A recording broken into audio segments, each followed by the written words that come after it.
the rest of the story with you as we spend time together. But this is a beginning. It's a beginning for us to spend time and discuss certain principles by which I think this agency should conduct itself. And I look forward to leading this agency with these following principles in mind. There was a book several years ago that I read called Founding Brothers. I don't know if you've had the pleasure of reading that book. It's actually a book by Joseph Ellis, an historian from the University of Vermont. And it's a book about a series of historical encounters with the founding generation. And there's one particular chapter called The Dinner, an historical vignette that took place between Thomas Jefferson and James Madison and Alexander Hamilton. And the dinner took place as a result of something that was going on in Congress in 1790. It was a very difficult and challenging issue called the Assumption Bill. As you know, as the colonies came out of the Revolutionary War, the eventual states, there was tremendous debt that the states had incurred, and they could not pay the debt. And Alexander Hamilton had a wonderful idea, he thought. He thought this newfound federal government should assume that debt, consolidate all the debt, and seek to pay it off in behalf of the states. Well, that caused certain individuals like Thomas Jefferson and James Madison to be concerned about the role of this federal government and the newfound responsibilities that it might have. And so there was intractability around some very important issues. Debt, the role between the federal government and the states. It sounds a little bit like today. And they did something, though, that doesn't happen very much today. They actually got together. They actually spent time together.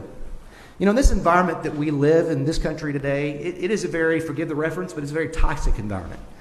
We have jerseys that we put on, both politically and otherwise. And that's something that I think is damaging to the overall objective of finding results and answers to some very challenging issues that we face as a country. But as they got together for dinner, and they dealt with this very difficult challenge of assuming debt and this idea that Alexander Hamilton had, they were able to work out a solution. And if you don't know, James Madison and Thomas Jefferson said, we'll let the bill go forward in Congress, but in exchange, we want something. We want the capital of the United States government to be moved from New York City to the shores of the Potomac, near the homeland of Virginia. And we have the U.S. Capitol in Washington, D.C. today, largely because of the dinner that took place between those three gentlemen. Now, I share that with you for these reasons, as far as principles that are important as we do our work together and as we journey together. One, they led. They actually found solutions. They worked to be problem solvers. They didn't shirk their responsibility. They took that very difficult challenge that they faced in 1790 and said, we will do our job and find an answer to this challenge.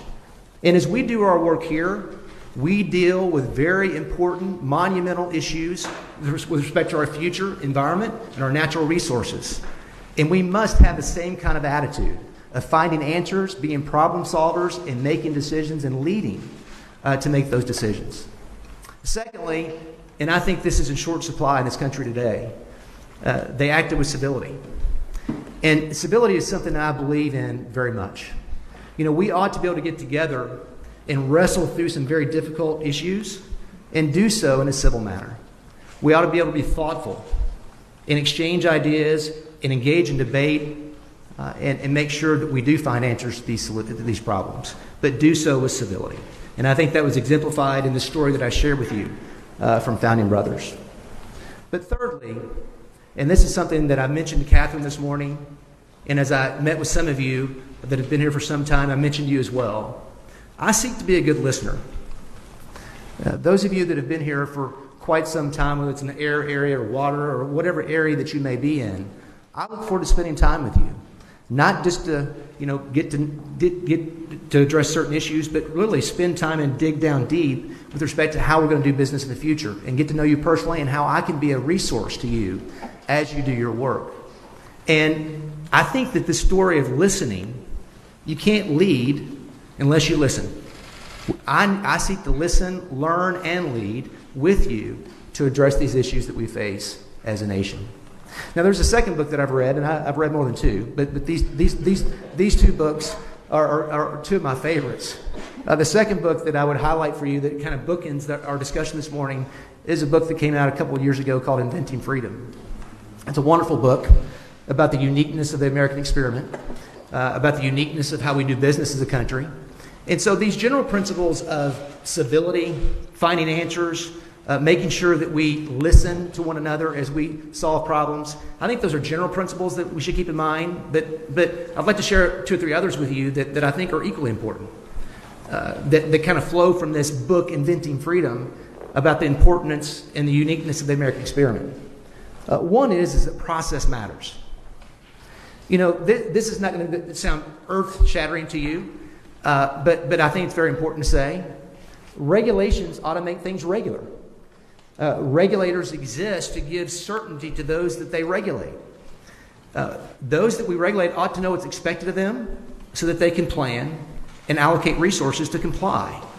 That's really the job of a regulator. And the process that we engage in adopting regulations is very, very important because it sends a message. It sends a message that we take seriously our role of taking comment and offering response, and then making informed decisions on how it's going to impact those in the marketplace to achieve the ends that we have in statute. So process matters, and we should respect that and focus upon that and try to avoid, not try to avoid, but do avoid abuses that occur sometimes. Guidance through rulemaking, or using the guidance process to do rulemaking, or engaging in litigation, regulation through litigation, consent decrees that actually bypass the Administrative Procedures Act. We need to be open and transparent and objective in how we do rulemaking and make sure that we follow the letter of the law as we do so, because that will send, I think, a great message to those that are regulated, but more importantly, they will know what's expected of them and they can act accordingly. Which leads me to the second point, rule of law. As we do rulemaking, as we engage in process, it needs to be tethered to the statute. The only authority that any agency has in the executive branch is the authority given to it by Congress. Sometimes those authorities are broadly stated, giving much discretion to an agency to engage in the authority given to it, granted. But other times Congress has been very prescriptive. It's been very specific on what we can and cannot do as an agency.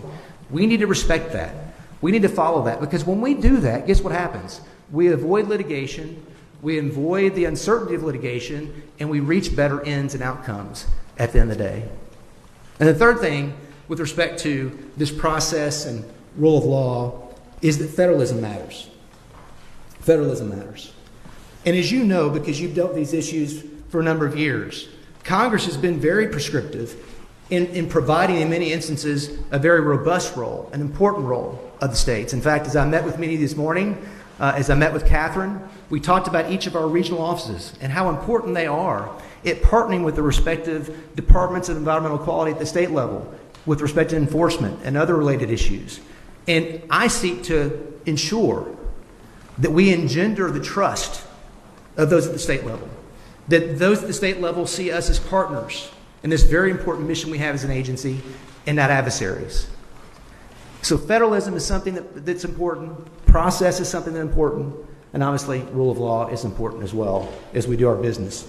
John Muir one time said, everyone needs beauty as well as bread, places to pray in and play in. I really believe that we can be better as a country. I believe that we as an agency and we as a nation can be both pro-energy and jobs and pro-environment, that we don't have to choose between the two. I think our nation has done better than any nation in the world at making sure that we do the job of protecting our natural resources and protecting our environment while also respecting the economic growth and jobs our nation seeks to have. And I hope that as we journey together, that we will establish places to pray in and places to play in for our citizens and do the very important work as an agency. Thank you very much for coming today. I look forward to serving you in the future. Thank you.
their authority.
of Spain. For we've received orders for to sail for old England, and hope very shortly to see you again. We'll rant and we'll roar like true British sailors. We'll rant and we'll rove across the salt sea, till we strike soundings in the channel of old England, from Ushant to Saley to Scilly for Lucy. The first land we made was a point called the Dead Man, next Ramshead off Plymouth, Scott, Portland and White. We sailed then by Beachy, by Fairley and Dungeness, and bore straight away for the south, for the south, for the right.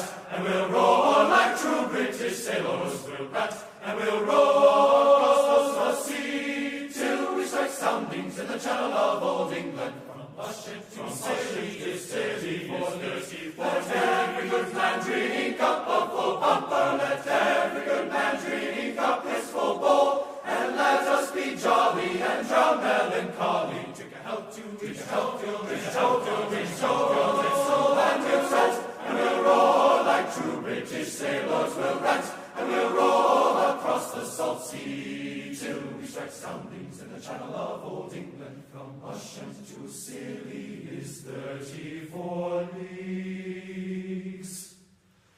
Farewell and adieu to you, fair Spanish ladies. Hello, folks. I have a quick question, if you guys can let me know.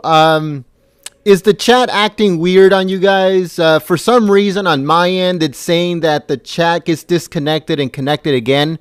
That is coming straight from YouTube. It has nothing to do with us. I just want to make sure if you guys are getting that same thing from YouTube. YouTube's been screwing up. It's ridiculous how much money they make, and they still can't do a good job on creating a good platform and a good chat. It makes no sense. But let us know if you guys are getting that message too on your end.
Thank you very much, everyone, for the feedback. Like I said, we apologize. If you are having a little bit of problems, we apologize. It's YouTube, not us.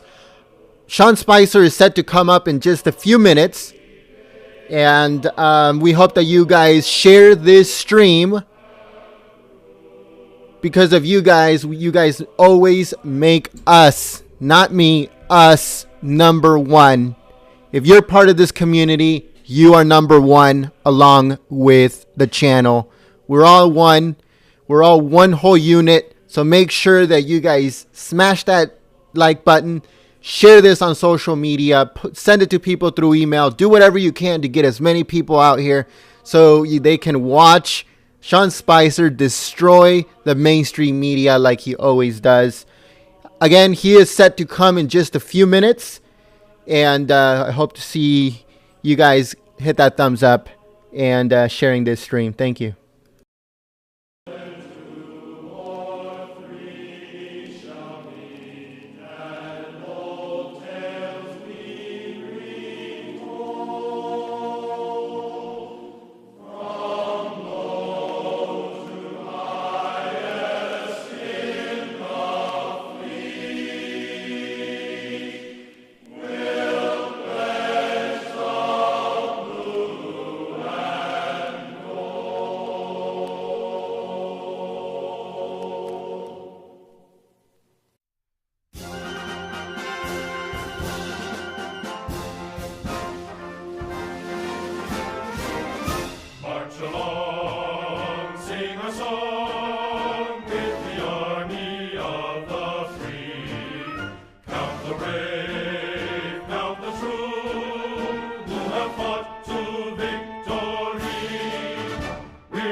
this way. Count off front pages loud and strong. For wherever we go, you will always know that the army goes rolling along.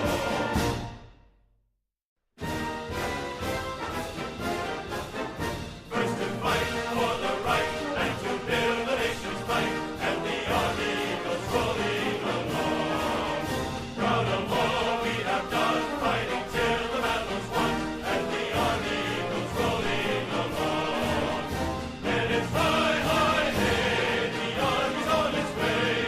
Down off the games on its run. For wherever we go, you will always know that the army goes rolling along.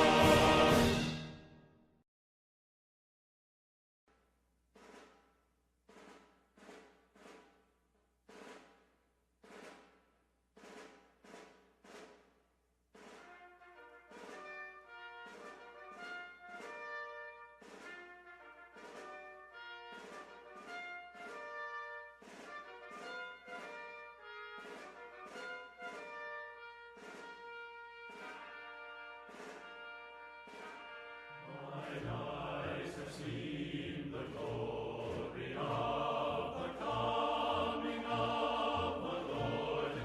He is trampling out the vintage where the grapes of wrath are stored. He hath loosed the faithful lightning of his terrible swift sword. His truth is marching on.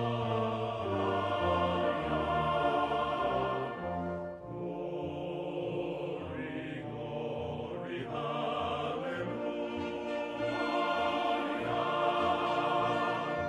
Glory, glory,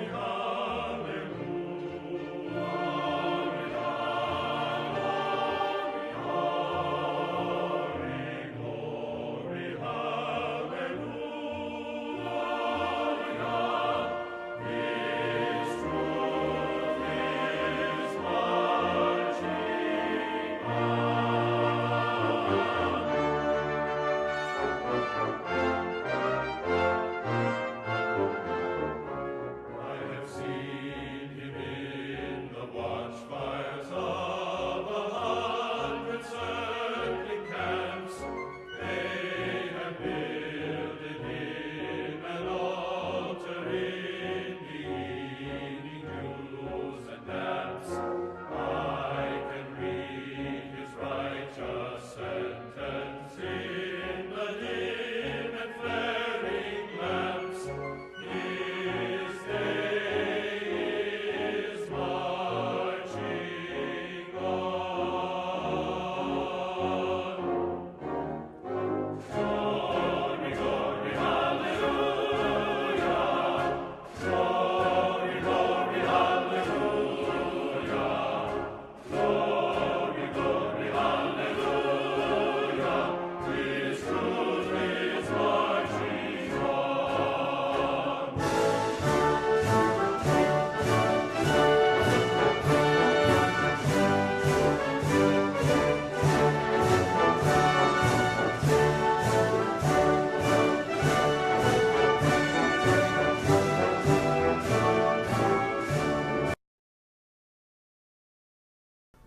All right, folks. The screen is going to go black in just a few minutes.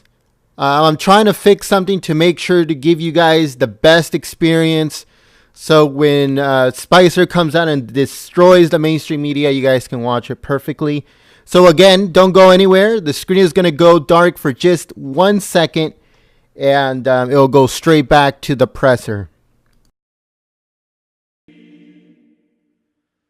With our glory in his bosom that transfigures you and me. As he died to make men holy, let us die to make men free.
Oh, say, can you see by the dawn's early light what so proudly we hailed at the twilight's last gleaming, whose what stripes and bright stars through the fair Never gets boring.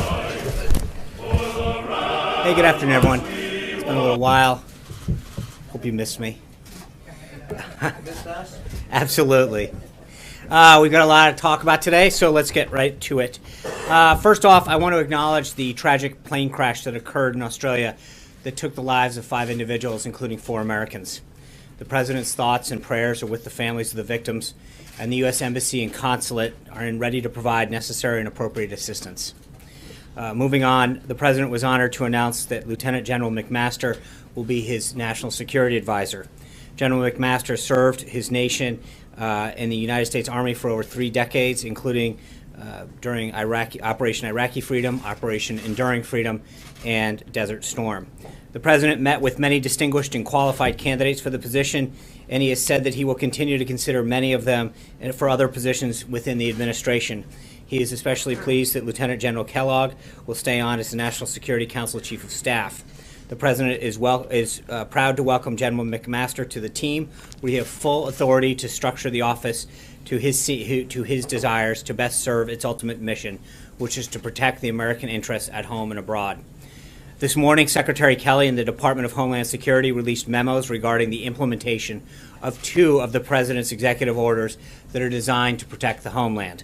These 2 memos provide explicit guidance to DHS staff on how to carry out 2 executive orders signed by the President on January 25th, one dealing with interior enforcement and one dealing with border security. Perhaps most critically, the President is empowering DHS to carry out the immigration laws currently on the books. Of course, DHS gave a full briefing on these memos this morning, but just to briefly summarize a few of the facts. The memo regarding the executive order enhancing public safety in the interior of the United States outlines several practices and policies in order to strengthen the efficient and faithful execution of this country's immigration laws. That includes hiring more ICE agents and officers, as well as additional mission support and legal staff necessary to support their activities. This memo also directs the establishment of the Victims of Immigration Crime Engagement Office within ICE, fulfilling another major campaign promise of the President. This office will facilitate the engagement with victims and their families to ensure that their questions and concerns regarding immigration enforcement efforts are addressed. The memo regarding the executive order Border Security and Immigration Enforcement Improvements outlines the steps that DHS will take to secure the nation's southern border, prevent further illegal immigration, and to repatriate illegal immigrants swiftly, consistently, and humanely. This includes immediately identifying and allocating all sources of available funding for the planning, design, construction, and maintenance of a wall along our southern border, and hiring of additional personnel, including 5,000 additional CBP border agents. Again, I would refer you to DHS for further comment on these specific memos. There are fact sheets and Q&As on the DHS website that address many of the intricacies and areas within each of these executive orders that you might have questions on. Also this weekend, the President had calls with the President of Panama and the Prime Minister of Trinidad and Tobago. Readouts of those calls have both been provided. The President's team this weekend also had a very productive meeting on the President's plan to repeal and replace Obamacare and ensure that it is replaced with a system that works for all Americans. Back to the President's schedule today. In honor of Black History Month, the President started his day by visiting the National Museum of African American History and Culture. The museum opened last September and has quickly become one of Washington's most visited attractions. The President was joined by a group of individuals that included his daughter Ivanka, Dr. Ben Carson and his wife, Senator Tim Scott, Alveda King, the niece of Dr. Martin Luther King Jr., Museum Director Lonnie Bunch, Dr. David Skorkin, who was the Secretary of the Smithsonian, and as well as others. The President commented several times during his tour about how impressed he was with the museum. Some of the exhibits that he was particularly drawn to included the section on Harriet Tubman, which featured a shawl that was given to her by Queen Victoria in the late 1800s, the section of the museum that featured the courageous contribution of African Americans that have made to the United States military, and the president was particularly pleased by the Muhammad Ali exhibit with the quote, "I shook up the world," prominently displayed. The president also enjoyed viewing for the first time with Dr. and Mrs. Carson the exhibit dedicated to his extraordinary life. Similarly, Alveda King, who had never viewed the museum's exhibit on her uncle, the president was honored that he was able to share this experience with the two of them specifically. The president further expressed his appreciation for the tour and said he looks forward to returning again. His desire is to honor the immense contributions of courageous African-American leaders throughout our history by building a more unified country dedicated to liberty and justice. This afternoon, the president will have a routine classified National Security Council briefing in the Situation Room, in addition to his presidential daily briefing, which he received earlier this morning. Then, this evening, the president will have dinner with the vice president. I'm sure that they will discuss the vice president's recent trip to Europe. The vice president was an incredible representative for our nation and the president during his time, where he reiterated our support for European allies in unified pursuit of the noble ideas of freedom, democracy, and justice, and the rule of law, and discussing how to do more to encourage all NATO allies to meet their financial obligations and commitments. During his speech before the Munich Security Conference on Saturday, the vice president conveyed the administration's unwavering commitment to Europe's peace and prosperity, especially remembering the tens of thousands of Americans who gave their lives to defend those ideals during both World War I and II. These shared sacrifices are the backbone of our alliance and our mission of security through strength. During his time in Munich, the vice president also met with 9 world leaders. The vice president and these leaders discussed the issues most pressing to them, including the escalating violence in eastern Ukraine and the role of NATO in the fight against ISIS.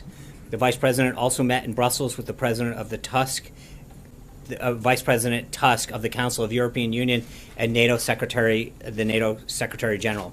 As a candidate for office, President Trump actually called attention repeatedly to the fact that for too long, many of our other NATO allies have not been sharing the financial burden.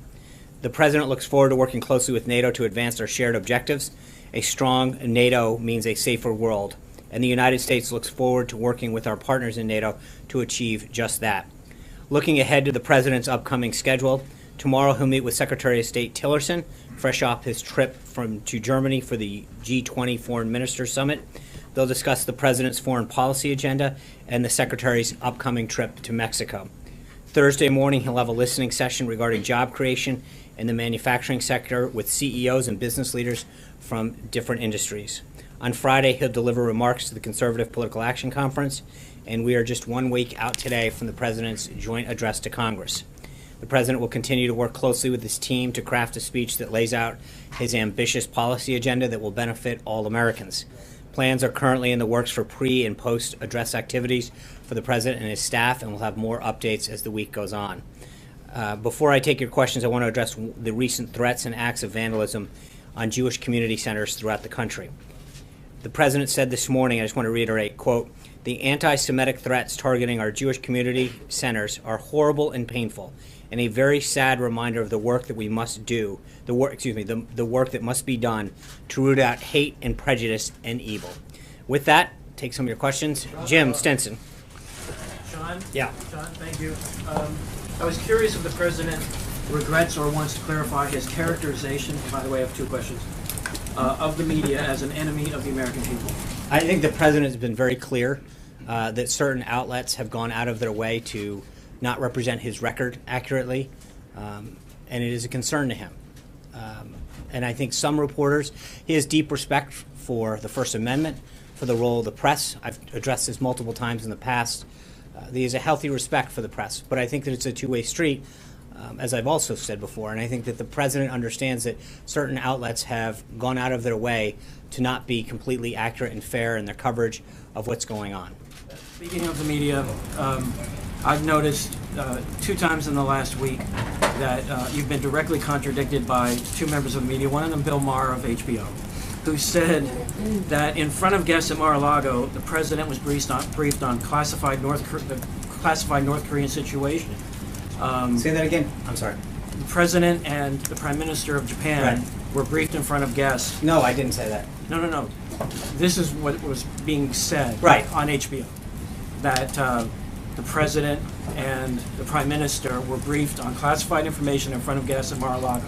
I just want to clarify, did that happen? No. Or did they go to this No, I think I walked through this timeline before, Jim, and it's amazing. A photo gets put out, the president's got a piece of paper, and the immediate conclusion is he's got to be talking about classified information.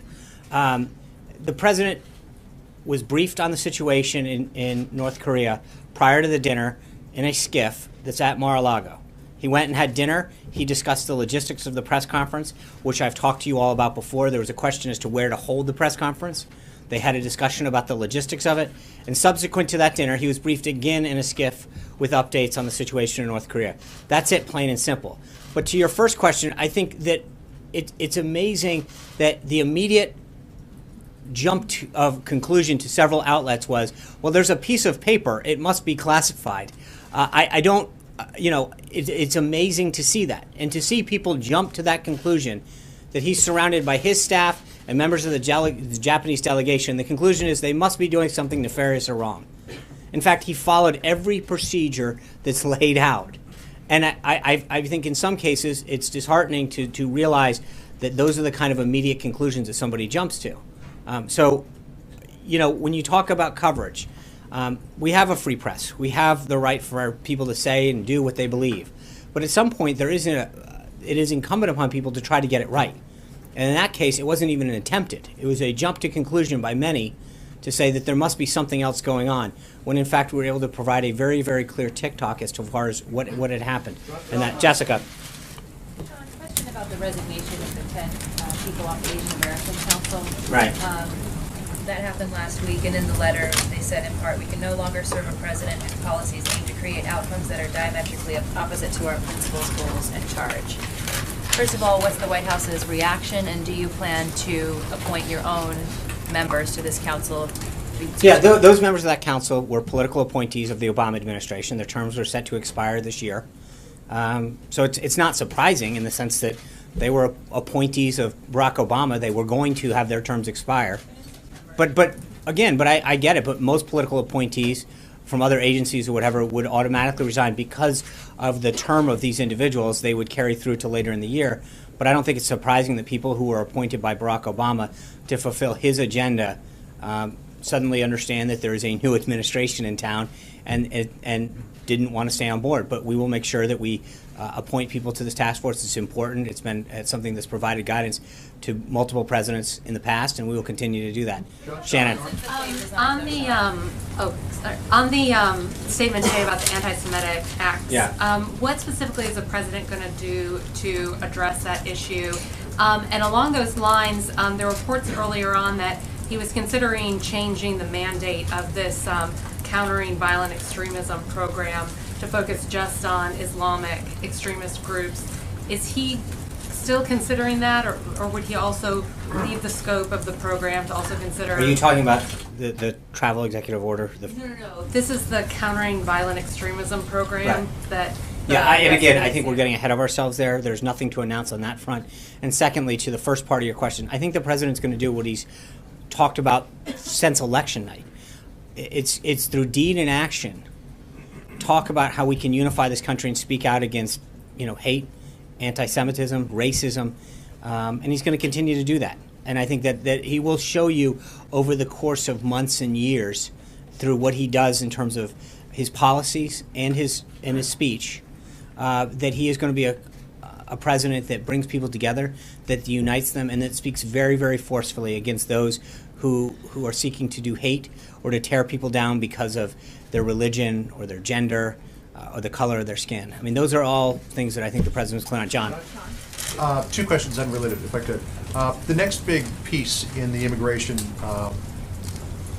profile here at the White House is going to be the new executive order. Is the president confident that this one will pass legal muster? And if he is, what gives him that confidence? Well, I think I want to be clear that we feel confident that we're still going to prevail on the case, the merits of the case. I think that, as was seen in the case of Massachusetts, once it is fully adjudicated, we will prevail because the authority is granted to the president to do what he has to protect the country. So I feel very, very confident about where we're going to. The second track that he's made very clear as well is that until that occurs, we're going to have a dual track system, and that we're going to make sure that we implement a second executive order that is tailored to achieve the same goals, but in accordance with what the court said. So we've been working very closely with the Department of State, Department of Homeland Security, Department of Justice, and the team here at the White House to make sure that the next step achieves the president's goal of protecting the country and does so in a way that recognizes the concerns of the court had until we prevail at a later time. So it's a dual track thing. Second question. Will this administration send American terror suspects picked up overseas to Guantanamo Bay for interrogation and prosecution? I'm not going to discuss that right now. As the president has said very clearly before, we don't telegraph what we're going to do. I think he has made very clear, though, that he believes that Guantanamo Bay does serve a very, very healthy purpose in our national security and making sure that we don't bring terrorists to our seas. But I'm not going to get into what we may or may not do in the future. Again, I'm just not going to mark it. Sean, I want to give you a chance to respond to something because I think that the president's remarks and your clarification about where he stands on anti-Semitism is clear. But after that statement was made by the president, the Anne Frank Center released a pretty strongly worded one, saying that these remarks, while well received, are a Band-Aid on the cancer within the Trump administration, saying that there is, whether blessed or otherwise, a sense of xenophobia within this administration. Yeah, I think look, the president has made clear since the day he was elected, and frankly going back through the campaign, that he is someone that seeks to unite this country. He has brought a diverse group of folks into his administration, both in terms of actual positions and people that he has sought the advice of. And I think he has been very forceful with his denunciation of people who seek to attack people because of their hate, because of their religion, because of their gender, because of the color of their skin. And it's something that he's going to continue to fight and make very, very clear that he has no place in this administration. But I think that it's ironic that no matter how many times he talks about this, that it's never good enough. Today, I think, was an unbelievably forceful comment by the president as far as his denunciation of the actions that are currently targeted towards Jewish community centers. But I think that he's been very clear previous to this that he wants to be someone that brings his country together and not divide people, especially in those areas. So I saw that statement. I wish that they had praised the president for his leadership in this area, and I think that hopefully as time continues to go by, they recognize his commitment to civil rights, to voting rights, to equality for all Americans. Sean, on that, the Southern We're starting poverty, early with the two questions. Sorry, Sean, Southern Poverty, I think you'll want to respond to this. Okay. Southern Poverty Law Center said that the number of anti-Muslim groups in the U.S. has tripled between 2015 and 2016 during the time of the campaign. Is this message within the administration, anti-Semitism is not allowed, xenophobia is not allowed, anti-Muslim sentiment within the administration, has the president been forceful about that particular issue?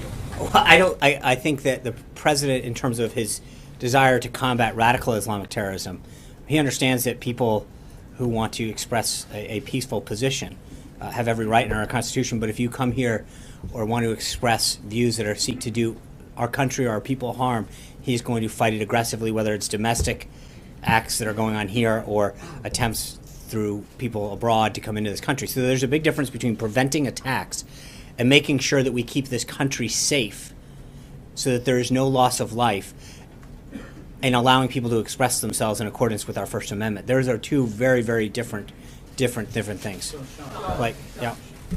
Sean, you talked about how the manufacturing. I didn't know where you were going. No, as long as we're in the back. That's all right. Talk next for me. Next, you can get next. You said the manufacturing CEOs are coming on Thursday, so let me ask you something that's important to them, which is the border adjustment tax. The president earlier this year called it, quote, too complicated.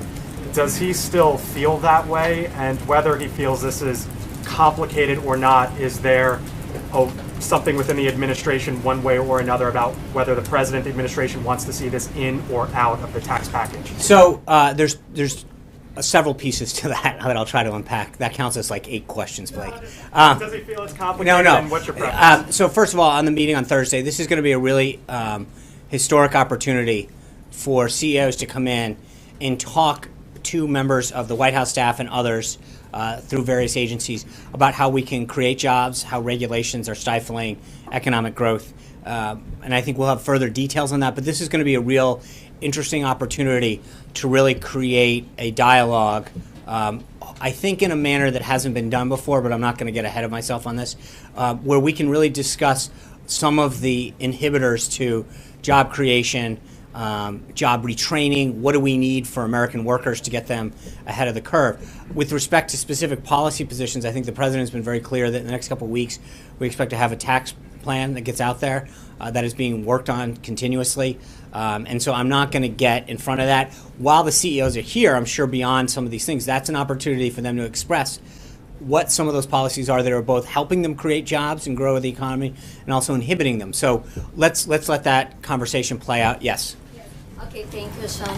My name is Raquel from TV Globo News Brazil, and I have a question. There are doubts in Brazil right now about what's going to happen to the relationship between the two countries with the new administration, especially related to immigration and also to trade deals.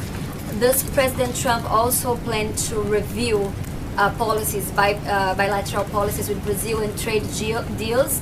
And also my second question, how does the administration see the current turmoil, economical and political turmoil in Brazil? And one more question, if I might.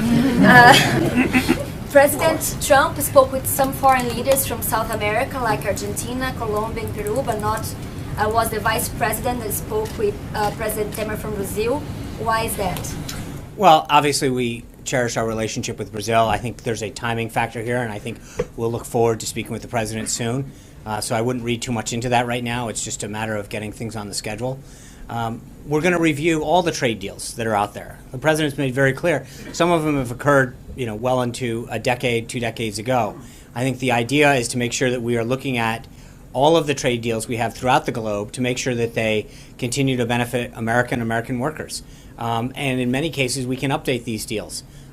So it's not any one particular country. I think that we're going to look throughout the whole host of trade agreements and then other trade-related agreements that we have with countries to make sure that they are the most up-to-date and they address the technological advances that have occurred, and look at the various services, whether it's financial services or manufacturing, and that they reflect the current state of play. So this isn't any one country. I think the president made clear throughout the campaign and subsequent that he wants to review every trade deal to make sure that America and American workers are maintaining the best deal they possible. Corbett. Oh, I'm sorry. The turmoil. Yeah. How does the administration see the turmoil in Brazil now? I'm going to ask you, I think that's a question for the Department of State right now. Corbett. Yeah. Zeke. Thanks, Sean. 2 questions for you. One on the NSC meeting later this afternoon. Is that the first meeting of the National Security Council of the President with all the principals there? No, that is just a routine briefing, but because of the nature of it, it's happening in the Situation Room. But is that with staff or is that with staff? Okay, so it's not with the principals coming in. Now we're at 3. When do you anticipate the first formal meeting of the National Security Council? I think General McMaster's got here at noon today, so we move fast, but I think that we need to give him a few days probably to get his team together. So the president was obviously very pleased with the selection. I think when you saw the bipartisan support that General McMaster received from the variety of the political spectrum, people who have served in Republicans and Democrats, academics, pundits, columnists, that he made an outstanding choice. We want to get him in, show him around the office a little bit, and then get him going. But when we have a date to announce the next meeting, we'll let you know. On the joint address for next week, yeah. What's the president's goal for that address? I think that I'll have a further update as the week goes on. We'll have briefings. The president's going to lay out, I think, 2 main things, where we've come and where we're going. I think that he is very pleased with the progress that he has made so far in the first month in office.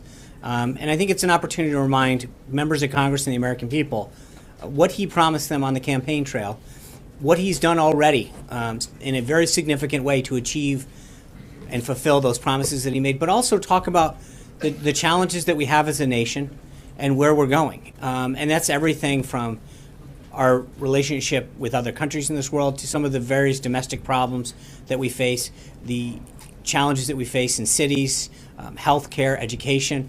But the president wants to make sure that the American people have a very clear indication as to where he's taking this country and why he's going to enact the policies he's going to enact. Yeah. George, I'm sorry. Thanks a lot, Sean. Let me ask you a question about the vice president's European trip. Yeah. I'm curious whether he received any commitments from our European allies to commit more in terms of their financial contribution to NATO. I think several of them. I saw Chancellor Merkel's comments previous to that, noting that they understand that the U.S. is asking for that commitment. Look, we're one of the only countries, there's a handful, that are doing what NATO requires, which is 2% of GDP. Some of them are at 1.2, 1.3, 1.5, and some of them are below that. But we've got to ask them to do what they agreed to do. And I think we've had a very positive reaction from most of these NATO countries that understand that the financial commitment that they agreed to is something that they need to live up to. And I think the Vice President continued to receive assurances, much like the President has through his foreign leader calls, where people not only understand it but are willing to follow through on it. Is it an ongoing process? Of course it's an ongoing. I mean, I think we need to follow up to make sure that the commitments that they're making on the phone or in person, in the case of the Vice President, are followed up. Dave. Sean, thanks. The DHS memos today, obviously these immigration enforcement efforts cost money, hiring more agents. Right. Do you envision that the current budget is sufficient? Are you going to need to go to Congress? Yeah, I think right now ICE and DHS in particular, as well as CBP, are looking at what this is going to cost and how much in putting a request together, and then figuring out how much can be handled through reallocation of resources and how much we can save maybe in another area, but then also work with Congress. Different matter. There was an election record report out today that the president raised more small campaign donations in 2016 than either Hillary Clinton and Bernie Sanders combined. Right. Did he have a reaction to that? Has he seen that? I don't know, and I would ask you to probably go through the RNC for that. That's a political matter that we generally don't discuss. Yeah. John, yeah. The National Center for Transgender Equality, citing reliable sources, says the Trump administration today will rescind Obama-era guidance requiring schools to allow transgender kids to use the restroom consistent with their gender identity. Will the Trump administration rescind that guidance? Right now, that's an issue that the Department of Justice and the Department of Education are addressing. I would tell you that, and I think that there'll be further guidance coming from DOJ in particular with respect to not just the executive order, but also the case that's in front of the Supreme Court. The President has maintained for a long time that this is a states' rights issue and not one for the federal government. So while there'll be further guidance coming out on this, I think that all you have to do is look at what the President's view has been for a long time, that this is not something that the federal government should be involved in. This is a states' rights issue. Matt? Yeah. In the wake of the Vice President's trip to Europe, there's questions as to the administration's position on the future of the European Union with regard to a number of political movements across the continent, advocating for the disbandment eventually of the European Union. Wanted to see if you could clarify the administration's position on the future of the European Union. I think that the Vice President had great meetings with several European Union leaders and made it very clear to them that we'll continue to work with them and reaffirmed our commitment to working with these nations. I mean, there's no update on that. Cecilia. On immigration, on the DHS memo, two parts, if I may. Is one of the goals here mass deportation? No. Not at all. This isn't. Look, I think what we have to get back to is understanding a couple things. There's a law in place that says, if you're in this country illegally, that we have an obligation to make sure that the people who are in our country are here legally. What the order sets out today ensures that the million or so people that have been adjudicated already, that ICE creates a system of prioritization, and make sure that we walk through that system in a way that protects this country. This is consistent with everything the President has talked about, which is prioritizing the people who are here, who represent a threat to public safety or have a criminal record. And all this does is lay out the exact procedures to make sure that that subgroup of people who pose a threat to our nation because of a conviction or a violation of public safety or have a criminal record are adjudicated first and foremost. That's it, plain and simple. So is then, a follow-up to that, is the White House's message today to undocumented people in this country whose only crime is being in this country illegally, don't worry, or you're on your list? The message from this White House and from the DHS is that those people who are in this country and pose a threat to our public safety or have committed a crime will be the first to go, and we will be aggressively making sure that occurs. That is what the priority is. If you're, they're watching this fearful right now. Cecilia, the President has said multiple times that we've got to look at this issue on a very, very holistic way. And the number one priority, when you look at the scope of how many people are in the country illegally, the number one priority is making sure that people who pose a threat to this country are immediately dealt with. And this is not a small group of people. We're talking close to 1 million people who have already been adjudicated and had their status processed through a formal due process system. And so what we need to do now is to make sure that we focus the resources and the efforts on those people going first and foremost. And the fact sheet and the information that we put out lays that out very, very clearly, what is being done. But for so long, the people at ICE and CBP had their hands cuffed behind them, and when they were going to deal with the mission of their job. The last administration had so many carve-outs for who could be and who couldn't be adjudicated that it made it very difficult for the customs and enforcement people to do their job and enforce the laws of this country. But right now what we've done is to make sure that they have the ability and the guidance and the resources to do what their mission is. And that's it, plain and simple. And the president is consistent with his priority of making sure that those people who pose a threat to this country are the first ones to go. Sean, on immigration, just to follow up, the president has a carve-out himself for DACA. Yeah. Can you explain the process, expand on what you were saying on Thursday about the process that the administration is taking?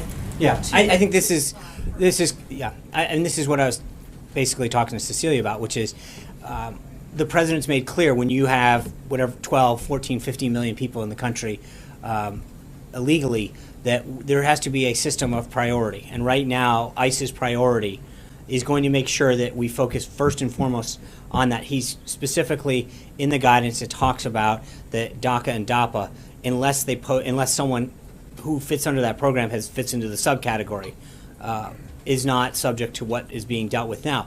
Remember, everybody who is here illegally is subject to removal at any time. That is consistent with every country, not just ours. If you're in this country in an illegal manner, that obviously that there's a provision that could ensure that you be removed. But the priority that the president has laid forward and the priority that ICE is putting forward through DHS's guidance is to make sure that the people who have committed a crime or pose a threat to our public safety are the priority of their efforts, first and foremost. Caitlin. John Kasich. Can I follow up? Let me follow up. Yeah. The president has also, and his team has also had reservations about undocumented people in the United States who are beneficiaries of public assistance or access to benefits either at the state or the federal level. What is the president going to be doing to either issue guidance or executive action of some sort to indicate that he would like to preclude that from continuing? I think we have talked in the past about the respect that the president has for taxpayer monies with respect to sanctuary cities and the enforcement measures that he's putting forward on immigration. Right now, obviously, the actions today are focused on people who are in this country and what we need to do on our southern border to facilitate the building of the wall that he's talked about. So we're doing this one step at a time in a very methodical way, and right now the focus is to make sure that ICE and CBP and DHS have the authority and the resources to carry out that first mission. We will have more, and it continues to see that immigration is one of those issues that he was very, very clear and consistent on in the campaign, and we're going to continue to implement the policies that he talked about to keep the country safe. Caitlin. Thank you. John Kasich has been a very vocal critic of President Trump, even in the campaign, saying that his immigration plan was crazy, his statement that the elections were rigged was silly, and he did not endorse him and did not vote for him.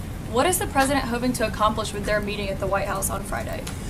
So, Governor Kasich has reached out on multiple occasions to meet with the president to follow on, and the president, has shown through the transition and since time in office that he wants to meet with anybody that can help move this country forward and share in his vision. I think that includes people who are with him, who are not with him, who are on the other side of the aisle, who are independents, union workers, business leaders. Now that he is president, and frankly, I would again date it back to the transition, he understands that he's the president for every American. And he's talked consistently about having a united country. And you do that by bringing people together, whether or not they agree with you on every issue or one or two issues. But if there's common ground that can be found to move the country forward, then great. And I think so many of the president's priority issues are issues that Ohio is dealing with, and that he wants to make sure that he can continue to work with Governor Kasich so that every American benefits from his thing. April. Did Kasich ask for the meeting? Yes. Okay. Thank Sean, you. okay, what did the president gain from his tour today? You talked about where he visited, the exhibits that he visited.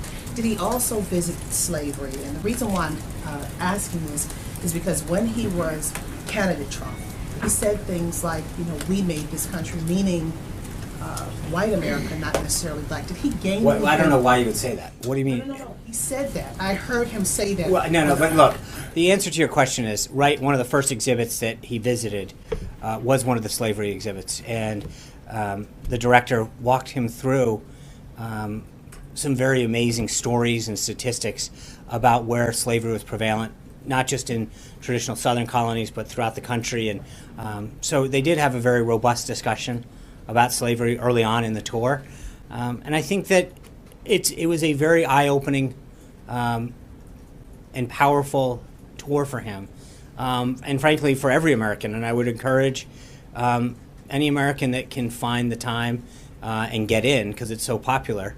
But it really is enlightening as far as parts of our history that people may not fully appreciate or know, and the contributions and the sacrifices that so many Americans have made that are a critical piece to our history that sometimes don't get the attention they deserve. So I think the president walked away from there, and I mentioned in the remarks that he mentioned, Alani, that he wanted to come back because you can't do it justice. And it's much like the Holocaust Museum, where you go through once and then you sit there and start thinking of all the things that you saw and think, I'd like to go back and more fully explore what I just saw because it piqued in some degree of interest or intellectual curiosity. But he was very taken back. It's a very, very powerful institution and tour, and it covers a lot of ground. I think he was really proud to share it with Dr. Carson. I mean, when you walk through that museum and you see all of the elements of our history, and you walk up to this one glass exhibit that is Dr. Carson's scrubs and pictures of him, and to experience that with him and his wife for the first time, and you realize how amazing that is for any American to be part of a Smithsonian, and you're standing with Dr. Carson and his wife, where he is experiencing it with you for the first time, and how powerful that must have been, was I think a real interesting opportunity for him to sit there hand to hand with another American and watch them be part of American history, and you also appreciate some of the real contributions that Dr. Carson has made to medicine and what he and the depth and breadth of his accomplishments. And lastly, kind of putting this with the next question, is there any advancement on the CBC meeting with the president? And also the head of the CBC said he was wondering if the president saw anything from current and past members of the CBC while he was in the museum, to get a little bit of information on them before this meeting happened. I'll have further updates on that. I know the president looks forward to that meeting, and I think that we're in the process of trying to begin setting that up. And so I'll have further updates on that once we get closer. And I know that we've got some additional work before the month concludes on historically black colleges and universities, and some meetings that we're working out with them, but I want to get them locked in before I get further. What did he think about the members that he saw in the museum? Well, when you walk through one of them, there's a big jumbotron, and we paused for a while, and John Lewis was there giving a very powerful speech, and we just paused and watched that for a little while. So again, I think that respectfully, when you walk through a museum like this, there's a lot of moments where you're just stopping and taking it in. And there's, if you haven't been there, you walk up this one ramp and they stop and there's two big screens, and one of them is a video screen, and it's a massive jumbotron. Right, and we watched the video of John Lewis and talking there and describing his efforts in championing of voting and civil rights. And so I know the president paused and watched it and listened to it. And again, I would just go back to how he described his overall. We didn't dissect the different things, but I watched him, and it was a very powerful experience for him, and I know he looks forward to going back. Hallie. Sean, two questions for you. First one on undocumented immigrants. You just made very clear that the president's priority is to deport those who pose a threat to public safety. Right. I know you're familiar with the case in Arizona of the mother of Guadalupe Garcia de Rios. Is she a threat to this country? I'm going to leave that up to ICE. We don't get involved from the White House to particular cases. That's not. But right, and I understand. Is she a threat to public safety? safety? But Hallie, I think the answer is that ICE determined that she had violated the law in a way that was in accordance with this. Again, we've got to get back to this idea that our job, especially here at the White House, isn't to call balls and strikes and say, well, this person only violated part of the law, or let them go on this. If this was any other subject, if this was tax evasion, we said, well, they really only violated a little bit of, they only cheated on their taxes a little. You wouldn't be saying, hey, should they really be going to prison or should they be getting a fine? At some point, laws are laws. And if people have a problem with a law, whether it's at the local, state, or federal issue, then we should petition our lawmakers and the executive and at that particular branch of government and change it. But our job shouldn't be to figure out, should this individual not have to abide by the law? Should this individual get a pass? If we want to change the law, we've got a very amazing process here in this country to both create and change laws. And so I don't want to comment on the specifics of any one case, because I think that then puts the White House in a position of deciding, who is following the law and who isn't, and who should get a pass. The bottom. What you just said, right? A prioritization of cases. No, there's a difference. When you have 13 or 14 million people, they're in the country different. I think it's one thing to say prioritize people who pose a threat to public safety, and go after this individual or that individual or whatever. There's no question that you have to have priorities in anything. What do you do first? What do you do second? What do you do third? And when you're talking about 13, 14, 15, potentially more millions of people in this country, the president needed to give guidance, especially after what they went through in the last administration, where there were so many carve-outs that ICE agents and CBP members had to figure out each individual whether or not they fit in a particular category, and they could adjudicate that case. The president wanted to take the shackles off individuals in these agencies and say, you have a mission, there are laws that need to be followed, you should do your mission and follow the law. And for specific cases, I would refer you to ICE in particular and do that. You got the 13 to 14 million number. It's on a different Hallie's topic. on number 2. Follow, 13, 14 million number. Where did you get that number? Glenn, it's Hallie's turn. Will you please not interrupt her? I'm sure it's... Do you want to take that now? No. I think I'm not going to allow you to be interrupted. So the second question is on the anti-Semitism comments that you referenced from the podium. The president made very clear. You said, though, that he has taken opportunities in the past. Just last week, though, right, he had the opportunities to deliver a message to the American people about anti-Semitism. He made very clear he was not anti-Semitic, and he was, in fact, insulted by that.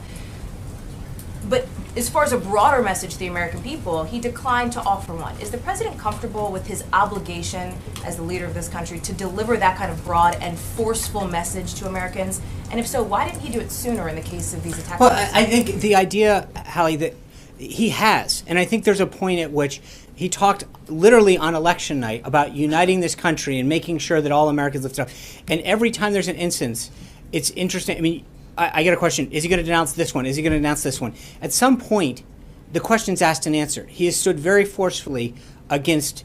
What I'm asking, right? What are you? I mean, I'm asking is he's comfortable with his role as the person who needs to be delivering a broader message to Americans, not denouncing it, which he did. Right, and I think that he is very comfortable and understands that as the leader of the free world, the president of this country, the commander-in-chief, that he has an awesome responsibility to make it very clear where we're going as a country and what our values are, and that he has spoken very forcefully that we don't stand for this kind of behavior and words and tolerance, that we are a country that should bring people together, and that we shouldn't tolerate people who are hating on individuals because of their gender or because of their religion or the color of their skin or a variety of other things.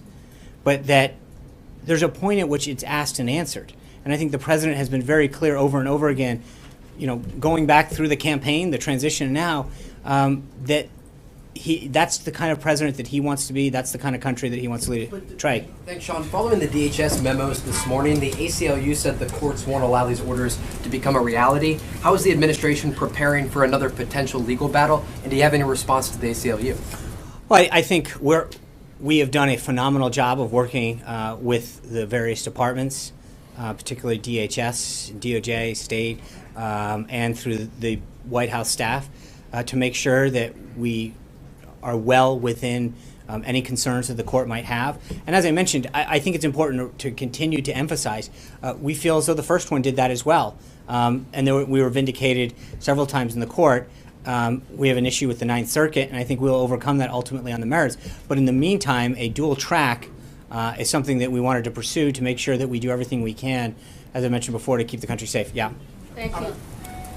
Sean. Yeah. Sure. Yeah, thank the Australian foreign ministers here today meeting the Vice President. I'm sorry, say that. The Australian foreign ministers meeting the Vice President today and also the Secretary of State tomorrow. I guess we can assume that the US-Australia refugee deal will come up. Now, last time we spoke, the President was still considering and reviewing the deal.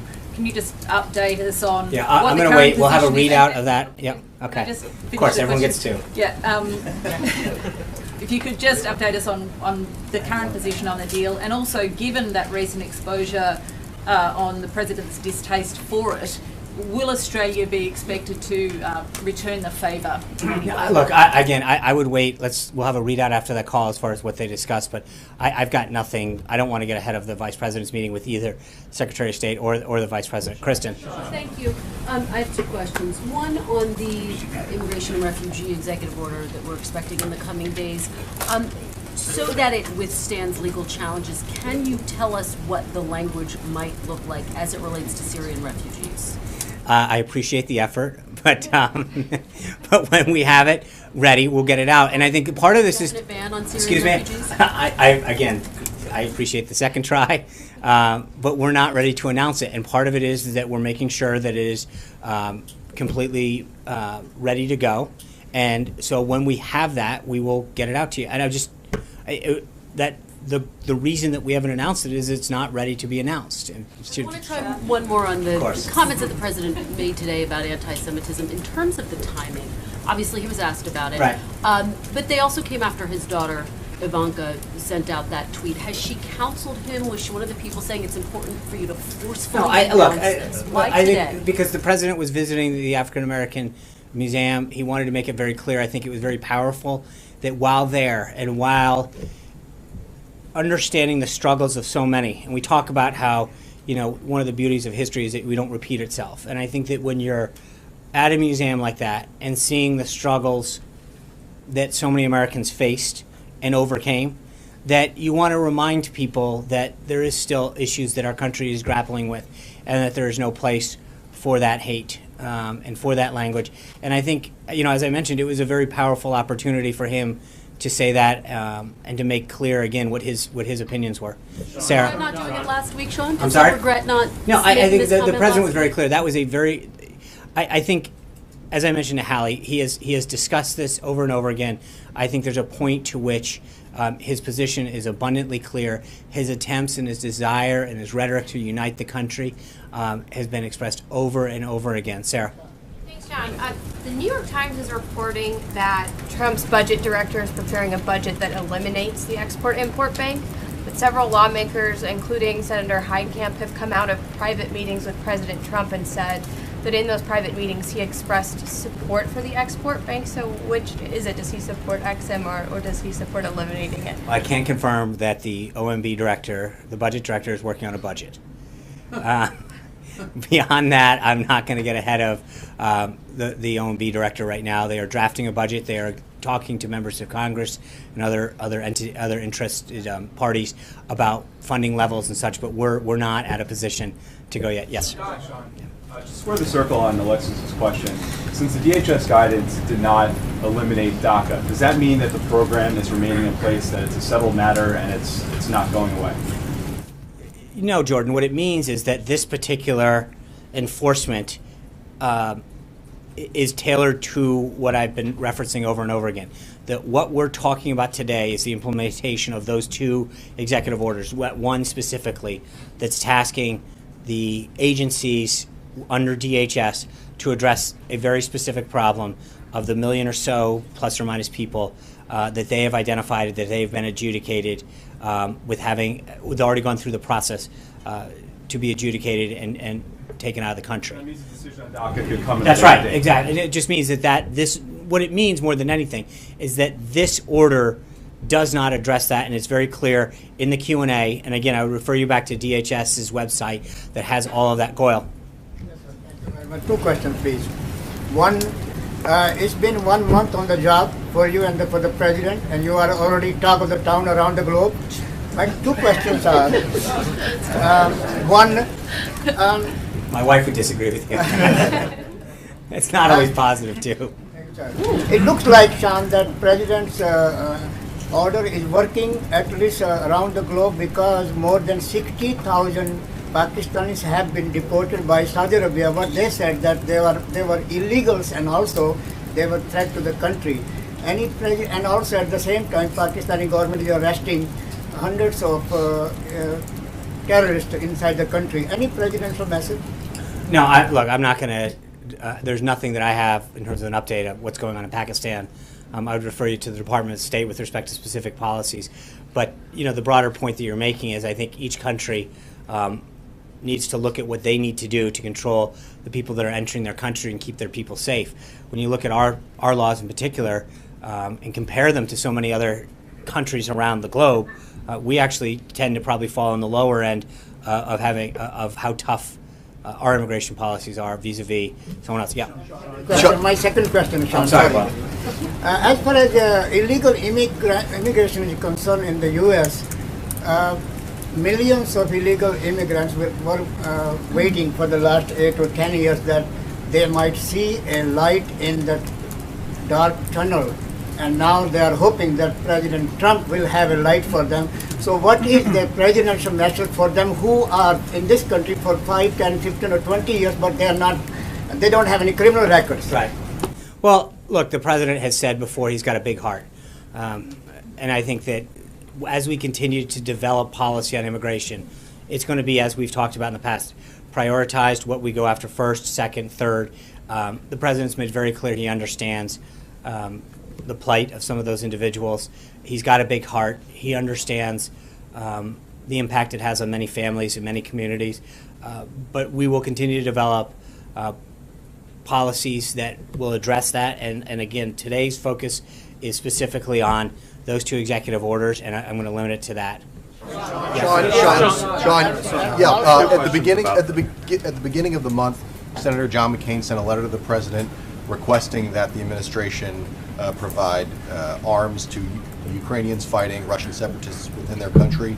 When will the president respond to Senator McCain's letter, and what is the administration's position on lethal aid to Ukrainians fighting Russian separatists? I don't have anything for you on that. I'll try to get back to you on that. I know that we were very pleased to watch Senator McCain praise the pick of General McMaster. That's obviously someone that we will consult with, but we were pleased to see so much support for him. Scott Thilman. Yeah, on Russia, critics of the president have said that at times he doesn't talk tough enough on the subject. General McMaster, though, has been labeled by a lot of people as being pretty hawkish. I'm curious what, if any, difference in tone or tenor or strategy we should expect now that they're working together. Well, I think, as I mentioned a couple times, I think there is widespread praise for General McMaster and his understanding and command of national security matters, foreign policy matters. He's going to be a great asset to the president's national security team. But ultimately, the president's always been the decider, whether it's Russia or any other issue. And I think you're right. He has made it very clear that if he can get a deal with Russia, something that the last several administrations have tried to do, then he's going to do it. And if he can't, he won't. But he is going to try. And I think his success as a businessman and negotiator should be seen as a positive sign for him to be able to do that. But he understands that if he can find common ground on defeating ISIS and combating terrorism, growing the economy where we can find areas of economic interest, then we're going to do it. But that's where we're going to continue to work with Russia if we can. He'll get a deal if he can. He won't if he won't. But he's going to try. And I think where others have failed, he's going to make sure that he does everything possible to make sure that if it's in the interest of the United States, he will get a deal. Vivian. Another question on General McMaster. So how much leeway is he going to get to restructure, to bring on his own people? There were some reports that Admiral Harwood was not allowed to, or others as well. So can you address that? Thank you. I can. He will have 100%. The president has been very, very clear with that. He is the national security advisor, and he will have whatever he needs to implement a successful team. But, with respect to Admiral Harwood that you brought up, Admiral Harwood made it very, very clear that he wanted this job. He would love to take it. He was impressed with the team. But during the course of discussions, it came up and he said, before I continue with this discussion, I need to address some financial and family concerns. He went back, he came back to us and said, I am unable to continue the discussions because of some financial concerns and some family issues that we have. I spent 40 years serving this country in the United States Navy. I talked to him again Saturday night. He said, if there's another opening in a year or two, I would be honored. I am so impressed with the team that's there. And I would urge people to actually talk to him. He was so excited about being part of the team. He was available to as many reporters as he could take. We gave out his information, his contact information. And he's been very clear. He wrote a letter to the president prior to, first thing Tuesday morning, he was in the UAE. He sent the letter over, and we had it first thing in the morning, where he said, because of family concerns, because of some financial constraints, having served this nation for 40 years, I can't take this job. But I'm unbelievably impressed. All of the rumors about the discretion that he would have over staff or any other thing were 100% false. He's made it clear that he would love to serve in the future, that he was impressed with the team, that he wanted to do this. There were just some constraints financially and family-wise that come with or after having served 40 years in the military, and some sacrifices, both financially and family-wise, that he had to make. But, I've talked to him several times. I know the team has talked to him. But ultimately, the president was very, very impressed with General McMaster. He'd always been one of the individuals that he thought stood above so many other folks. He was impressed with the entire list, John Bolton and others. But so many people had spoken to him. General Mattis, Tom Cotton, other senators really praised General McMaster's command of the issues, his management, his style, his understanding of the geopolitical landscape. And I think that's why you saw such amazing, widespread, bipartisan praise for him, and why he will be such an asset to the national security team. So ultimately, we ended up with the best choice, and I think that's going to benefit not just this administration, but our entire nation. Can we expect him to target anyone else in the top level, any senior people at the NSC? Can we expect that he may replace any other? I can't be any clearer. I think that we've got an amazing team. He's been impressed with them. But the president has, as he did with other candidates, told them that they would lead the team and that he would have the discretion. Jeff?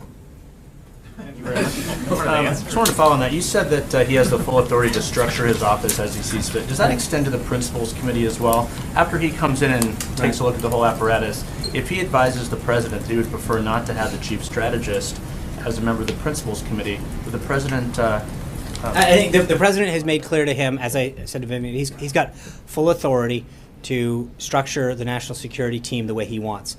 Obviously, it's something like that. He would come to the president and make that recommendation. But the president would take that under serious consideration. I don't want to go ahead with this person or that person or structure, but the president made it very clear with him and the other candidates that they had 100% control and authority over the National Security Committee. Thank you, guys. I'll see you tomorrow.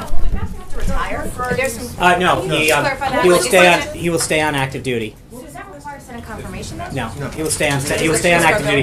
That was the case with Powell and I think some other folks. So one more clarification just before you go. So when the new EO comes out, you won't rescind the original one. That's You'll correct. leave it in place. Yes. Thank you, guys. Are you referring those attacks to the Justice Department, the anti-Semitic attacks?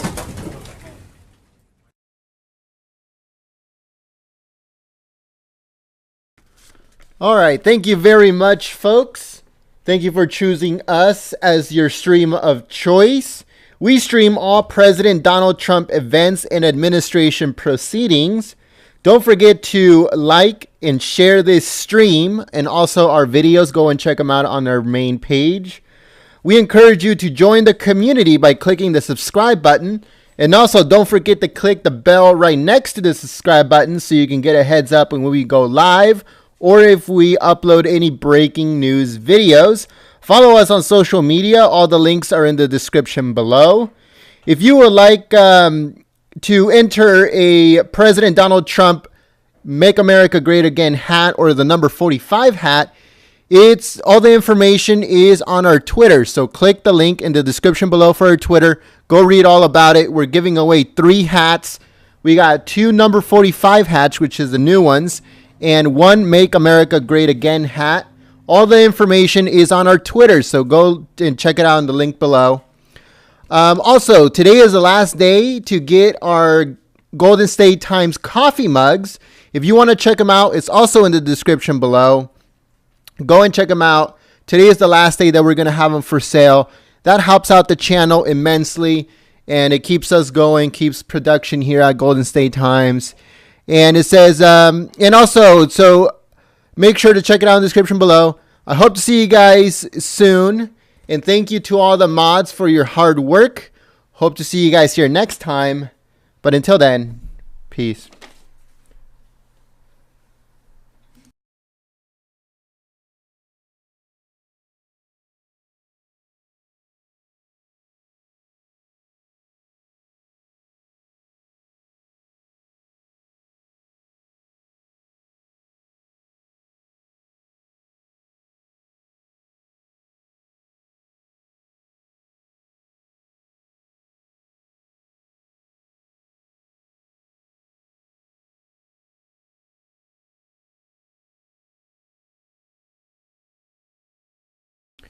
Again, we are doing a giveaway. All the information is on our Twitter page, which is in the description below. If you haven't checked out our coffee mug, a lot of people have given us pretty good reviews on it. Check them out in the description below. Today is the last day that we will have them up for sale because it's a campaign to help Golden State Times continue operations. Again, check them out in the description below. Follow us on social media. Make sure to stay tuned. There might be another stream today later on. Just stay tuned. We don't have 100% sure of that, but it might happen. And also, we're going to be uploading some news videos later on today, so stay tuned for those. And like I said, I hope to see you guys here soon.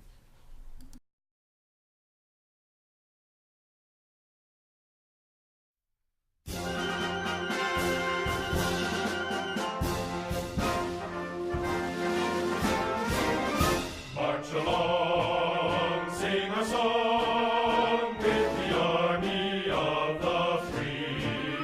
Count the brave, count the true, who have fought to victory. We're the army and proud of our name. We're the army and proudly proclaim. First to fight for the right and to build the nation's might, and the army goes rolling along. Proud of all we have done, fighting till the battle's won, and the army goes rolling along.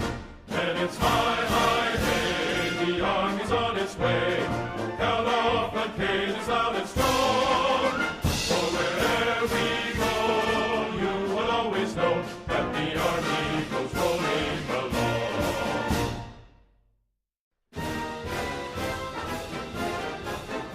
First to fight for the right and to build the nation's might, and the army goes rolling along. Proud of all we have done, fighting till the battle's won, and the army goes rolling along.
rest of the story with you as we spend time together. But this is a beginning. It's a beginning for us to spend time and discuss certain principles by which I think this agency should conduct itself. And I look forward to leading this agency with these following principles in mind. There was a book several years ago that I read called Founding Brothers. I don't know if you've had the pleasure of reading that book. It's actually a book by Joseph Ellis, an historian from the University of Vermont. And it's a book about a series of historical encounters with the founding generation. And there's one particular chapter called The Dinner, an historical vignette that took place between Thomas Jefferson and James Madison and Alexander Hamilton. And the dinner took place as a result of something that was going on in Congress in 1790. It was a very difficult and challenging issue called the Assumption Bill. As you know, as the colonies came out of the Revolutionary War, the eventual states, there was tremendous debt that the states had incurred, and they could not pay the debt. And Alexander Hamilton had a wonderful idea, he thought. He thought this newfound federal government should assume that debt, consolidate all the debt, and seek to pay it off in behalf of the states. Well, that caused certain individuals like Thomas Jefferson and James Madison to be concerned about the role of this federal government and the newfound responsibilities that it might have. And so there was intractability around some very important issues. Debt, the role between the federal government and the states. It sounds a little bit like today. And they did something, though, that doesn't happen very much today. They actually got together. They actually spent time together. You know, in this environment that we live in this country today, it is a very, forgive the reference, but it's a very toxic environment. We have jerseys that we put on, both politically and otherwise. And that's something that I think is damaging to the overall objective of finding results and answers to some very challenging issues that we face as a country. But as they got together for dinner, and they dealt with this very difficult challenge of assuming debt and this idea that Alexander Hamilton had, they were able to work out a solution. And if you don't know, James Madison and Thomas Jefferson said, we'll let the bill go forward in Congress, but in exchange, we want something. We want the capital of the United States government to be moved from New York City to the shores of the Potomac, near the homeland of Virginia. And we have the U.S. Capitol in Washington, D.C. today, largely because of the dinner that took place between those three gentlemen. Now, I share that with you for these reasons, as far as principles that are important as we do our work together and as we journey together. One, they led. They actually found solutions. They worked to be problem solvers. They didn't shirk their responsibility. They took that very difficult challenge that they faced in 1790 and said, we will do our job and find an answer to this challenge.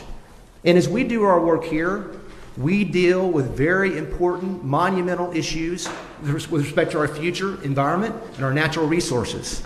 And we must have the same kind of attitude of finding answers, being problem solvers, and making decisions and leading to make those decisions. Secondly, and I think this is in short supply in this country today, they acted with civility. And civility is something that I believe in very much. You know, we ought to be able to get together and wrestle through some very difficult issues and do so in a civil manner. We ought to be able to be thoughtful and exchange ideas and engage in debate and make sure that we do find answers to these problems, but do so with civility. And I think that was exemplified in the story that I shared with you from Founding Brothers. But thirdly, and this is something that I mentioned to Catherine this morning, and as I met with some of you that have been here for some time, I mentioned to you as well, I seek to be a good listener. Those of you that have been here for quite some time, whether it's in the air area or water or whatever area that you may be in, I look forward to spending time with you. Not just to, get to address certain issues, but really spend time and dig down deep with respect to how we're going to do business in the future and get to know you personally and how I can be a resource to you as you do your work. And I think that this story of listening, you can't lead unless you listen. I seek to listen, learn, and lead with you to address these issues that we face as a nation. Now, there's a second book that I've read, and I've read more than two, but these two books are two of my favorites. The second book that I would highlight for you that kind of bookends our discussion this morning is a book that came out a couple of years ago called Inventing Freedom. It's a wonderful book about the uniqueness of the American experiment, about the uniqueness of how we do business as a country. And so these general principles of civility, finding answers, making sure that we listen to one another as we solve problems. I think those are general principles that we should keep in mind, but I'd like to share 2 or 3 others with you that I think are equally important, that kind of flow from this book, Inventing Freedom, about the importance and the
uniqueness of the American experiment. One is that process matters. You know, this is not going to sound earth-shattering to you, but I think it's very important to say. Regulations ought to make things regular. Regulators exist to give certainty to those that they regulate. Those that we regulate ought to know what's expected of them so that they can plan and allocate resources to comply. That's really the job of a regulator. And the process that we engage in adopting regulations is very, very important because it sends a message. It sends a message that we take seriously our role of taking comment and offering response and then making informed decisions on how it's going to impact those in the marketplace to achieve the ends that we have in statute. So process matters. And we should respect that and focus upon that and try to avoid, not try to avoid, but do avoid abuses that occur sometimes. Guidance through rulemaking, or using the guidance process to do rulemaking, or engaging in litigation, regulation through litigation, consent decrees that actually bypass the Administrative Procedures Act. We need to be open and transparent and objective in how we do rulemaking and make sure that we follow the letter of the law as we do so, because that will send, I think, a great message to those that are regulated, but more importantly, they will know what's expected of them and they can act accordingly. Which leads me to the second point, rule of law. As we do rulemaking, as we engage in process, it needs to be tethered to the statute. The only authority that any agency has in the executive branch is the authority given to it by Congress. Sometimes those authorities are broadly stated, giving much discretion to an agency to engage in the authority given to it, granted. But other times Congress has been very prescriptive. It's been very specific on what we can and cannot do as an agency. We need to respect that. We need to follow that, because when we do that, guess what happens? We avoid litigation, we avoid the uncertainty of litigation, and we reach better ends and outcomes at the end of the day. And the third thing with respect to this process and rule of law is that federalism matters. Federalism matters. And as you know, because you've dealt with these issues for a number of years, Congress has been very prescriptive in providing, in many instances, a very robust role, an important role of the states. In fact, as I met with many this morning, as I met with Catherine, we talked about each of our regional offices and how important they are at partnering with the respective departments of environmental quality at the state level with respect to enforcement and other related issues. And I seek to ensure that we engender the trust of those at the state level, that those at the state level see us as partners in this very important mission we have as an agency and not adversaries. So federalism is something that's important, process is something that's important, and obviously rule of law is important as well as we do our business. John Muir one time said, everyone needs beauty as well as bread, places to pray in and play in. I really believe that we can be better as a country. I believe that we as an agency and we as a nation can be both pro-energy and jobs and pro-environment, that we don't have to choose between the two. I think our nation has done better than any nation in the world at making sure that we do the job of protecting our natural resources and protecting our environment while also respecting the economic growth and jobs our nation seeks to have. And I hope that as we journey together, that we will establish places to pray in and places to play in for our citizens and do the very important work as an agency. Thank you very much for coming today. I look forward to serving you in the future. Thank you.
their authority.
Oh, say, can you see by the dawn's early light what so proudly we hailed at the twilight's last gleaming, whose what stripes and bright stars through the perilous fight o'er the ramparts we watched were so gallantly streaming, and the rocket's red glare, the bombs bursting in air, gave proof through the night that our flag was still there. Oh, say does